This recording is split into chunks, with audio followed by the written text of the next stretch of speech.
Hey guys, welcome back to Birch and Sparrow. I am John. Today I have a little slightly different setup because I got my computer out with me so that I can refer to this to keep myself on track. But I wanted to talk today about how I built a debt-free home for my family of 4 in the year 2023 as a poor man. Obviously, when you say you're a poor man, that carries some weight.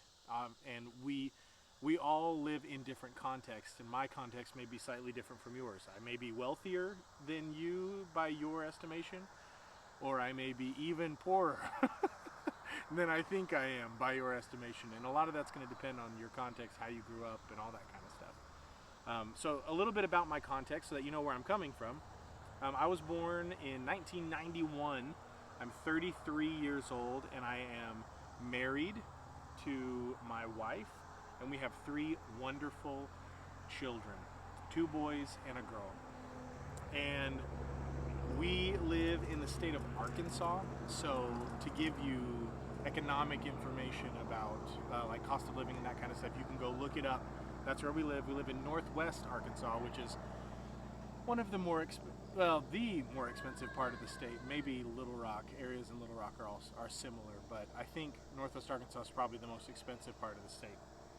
As far as income level that I've ever had, I don't think I've really ever made much more than $45,000 a year, maybe slightly more, maybe slightly less. But not a lot of money by U.S. standards, especially considering the number of people in our family. And I am the sole breadwinner. We always have just had a single income in our household. One other thing I wanted to add, 2023 was maybe not peak COVID lockdowns time, but it was in that era. And if you remember anything about that era, you know that real estate was ridiculously expensive.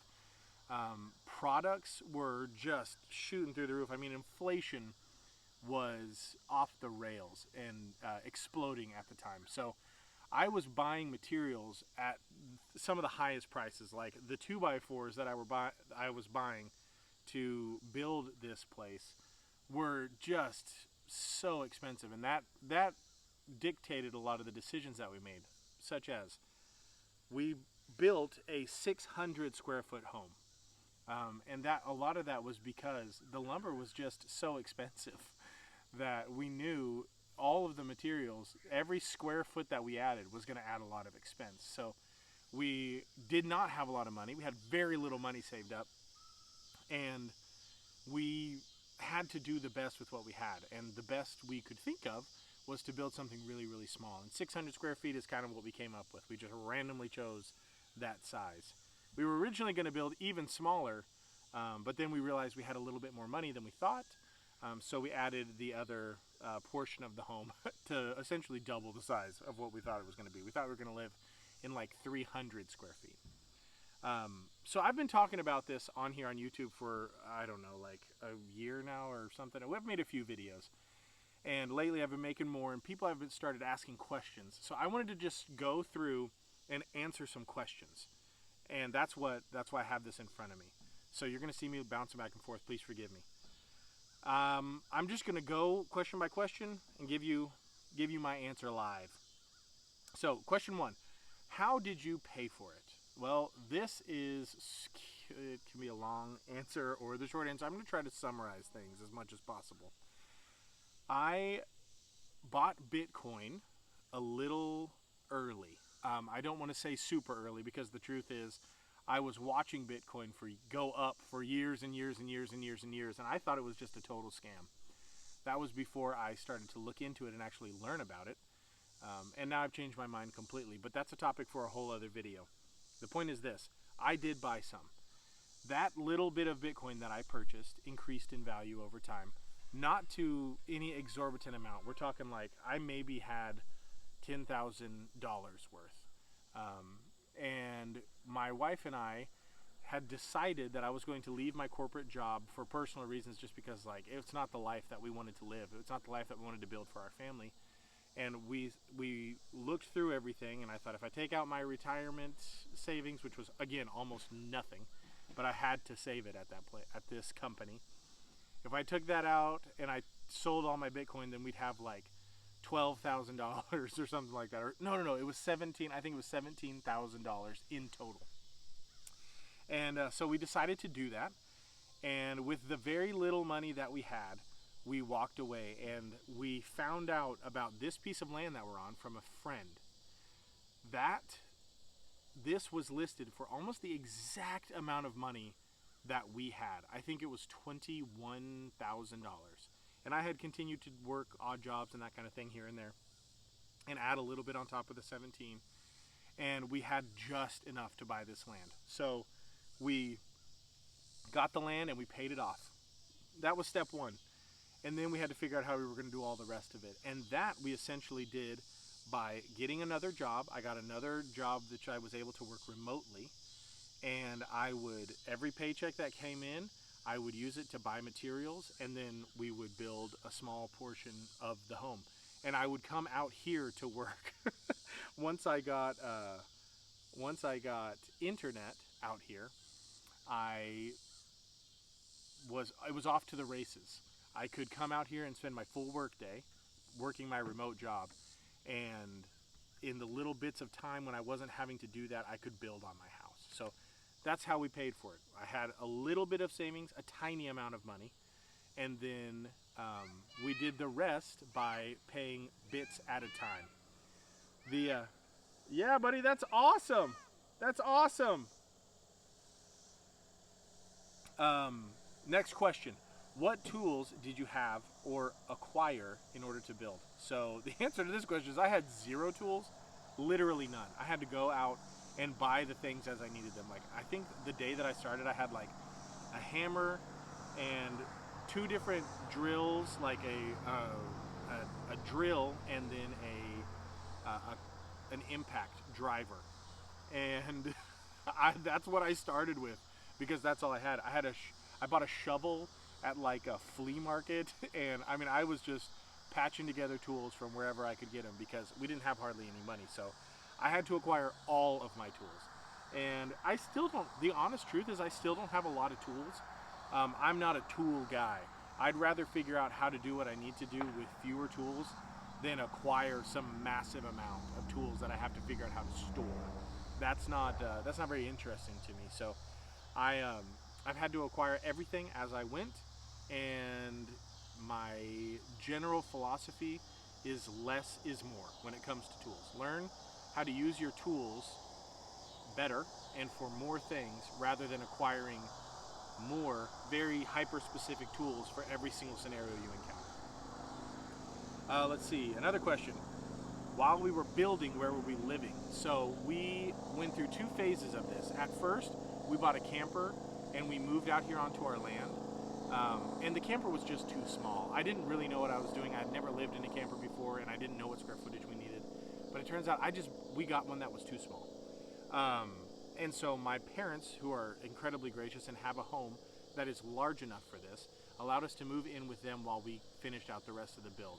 And I think they let us live there for a year-ish, maybe slightly less than a year, while we worked on finishing out the house, which was incredibly kind of them, and I will owe them for the rest of my life for that. That was such an incredible gift. It made it possible for us to not have to go and pay massive rent to some other faceless corporation, which allowed us to pour that money into building our home. And Mom and Dad, if you're watching this, thank you so much. I appreciate it, truly.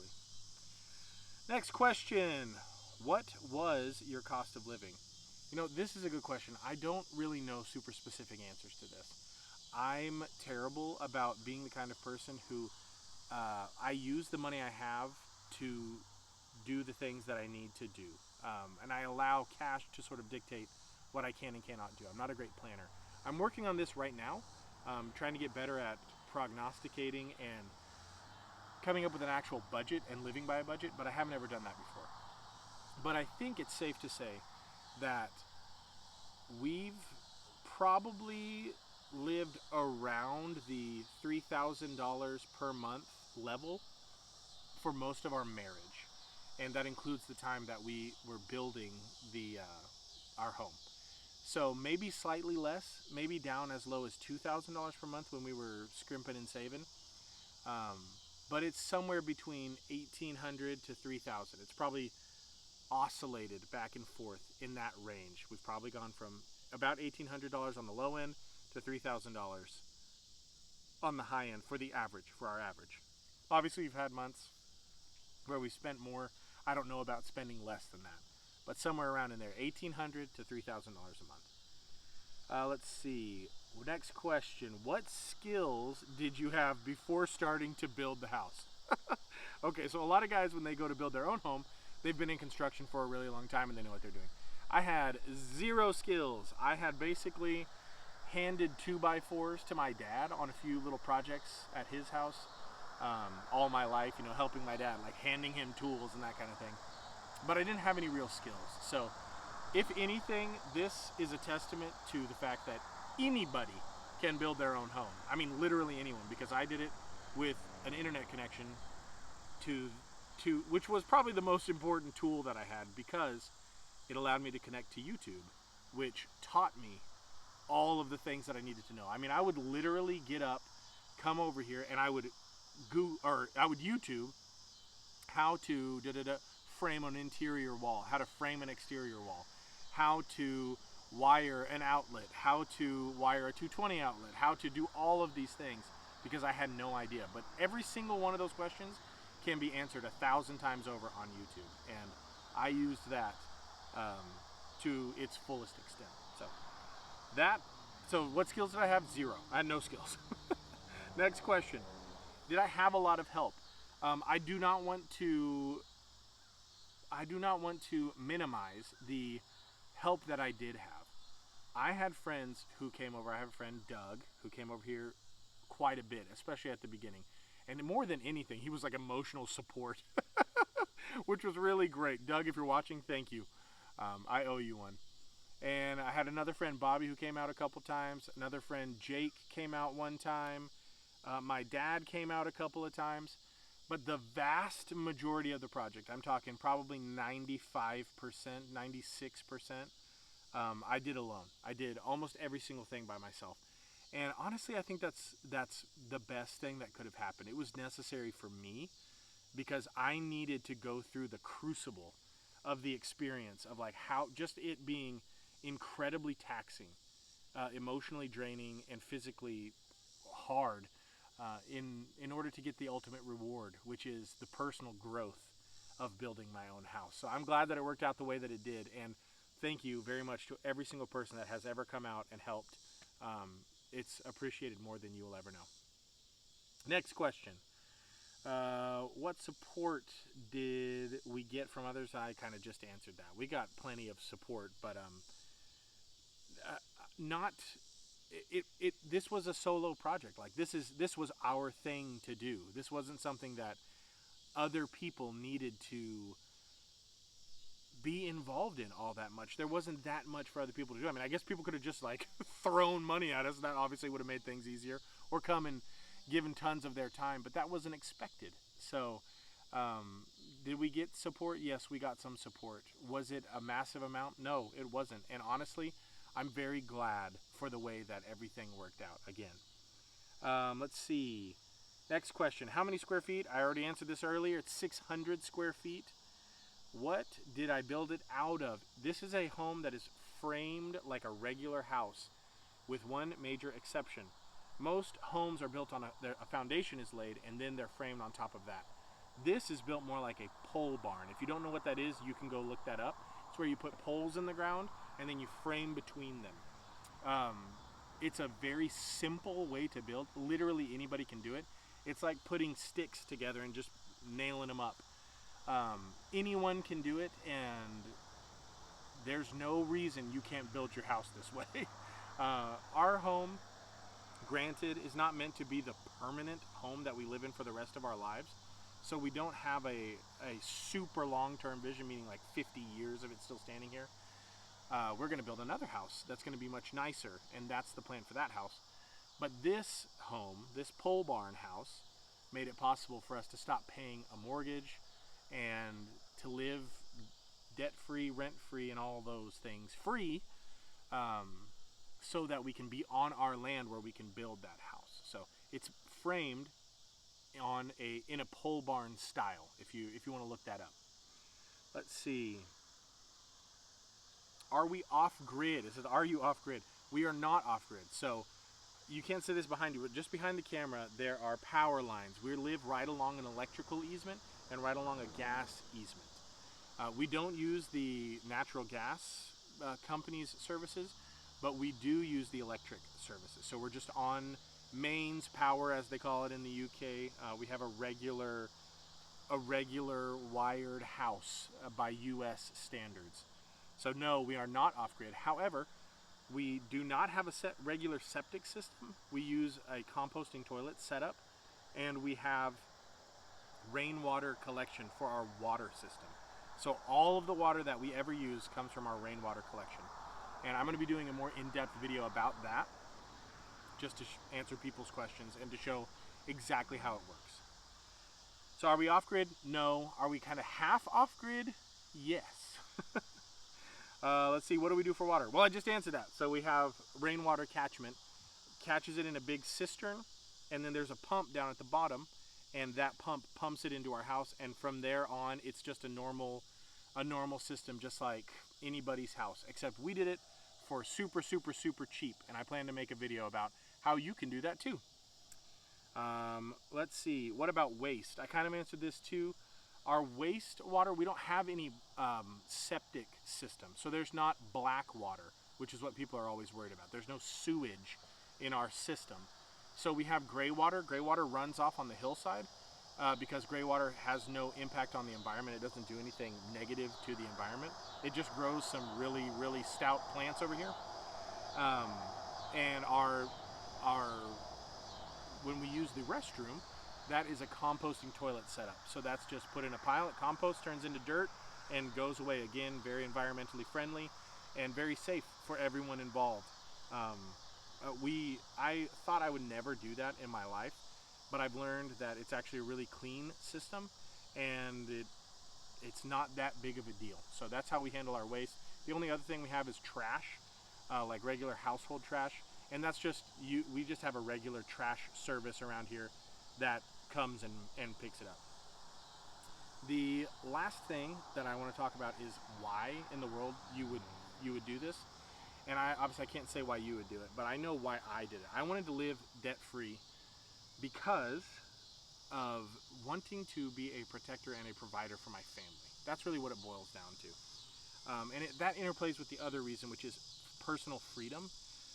I didn't want my family to ever be in a scenario where if I got hurt, we didn't know whether or not we'd be able to keep our house or keep the lights on or keep the water running or anything like that. I didn't want that to be something that my family ever had to live in fear of.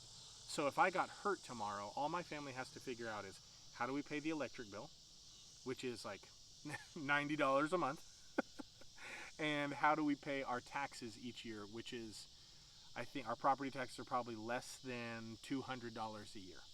So if my wife can figure out how to make that like $400 or $500 that like $1,500 for the year, then we can keep the lights on and we can keep our property. And so that lowers the barrier and the stress level so low that it alleviates a burden that most people live with all the time. If we had a $2,500 per month mortgage, my stress level would be through the roof. If I knew that at any moment a bank could say, hey, this property is now ours because you didn't make your payment last month, and my family would be out on the street. I personally, and I'm not saying that everybody should live this way, but I personally am not made for that kind of stress. Like, I don't handle it well. And so I wanted to find a creative solution to not have to deal with that. COVID, I think, was a good wake-up call for me to just show me that the system was more fragile than anybody presented it as. It's much more fragile, and it's much more interconnected globally than anybody knew before that, which is why I think you see now a global move to reshoring supply chains, making things more national, meaning you want your supply chain to be within the boundaries of your own country, because if they're not, you have no control over them. I think COVID was a big wake-up call for a lot of people, and myself included. That's why we started this project roughly around peak COVID. Um, the, that led to a lot of the decisions as well of like, how were we going to make this happen? If we want freedom, if that really is the focus, how were we going to make that a reality? And the answer to that question in my mind was to get small. Um, if you are not the biggest player in town, if you're not living in a McMansion, people tend to leave you alone. They don't look your way quite as much. If you don't drive the fanciest car, it's not the one that gets broken into at Walmart. There's a lot of ways in which you can change your thinking and just get small. Don't be the person that stands out the most. Be the gray man. It's like the gray man principle in survival videos and all that kind of stuff, where you're just not drawing all the attention to yourself. And I think our house is an example of that as well. Our house is literally just rusty metal, a 600 square foot shell of rusty metal and used windows. Like, anybody that drives by isn't going to think, oh, let's go rob their stuff. Um, because we don't look rich. And the truth is, we're not rich. But that gives you a lot, there's a lot of freedom in that I think most people, they don't necessarily view it as a benefit, but it is a benefit, and it provides you with a tremendous sense of peace, or gives me a tremendous sense of peace. So I think that answers a lot of the questions, and I don't want this to drag on for too long. So I'm going to leave it right there. May the Lord bless you and keep you, and may his face shine upon you. May he be gracious to you. God bless.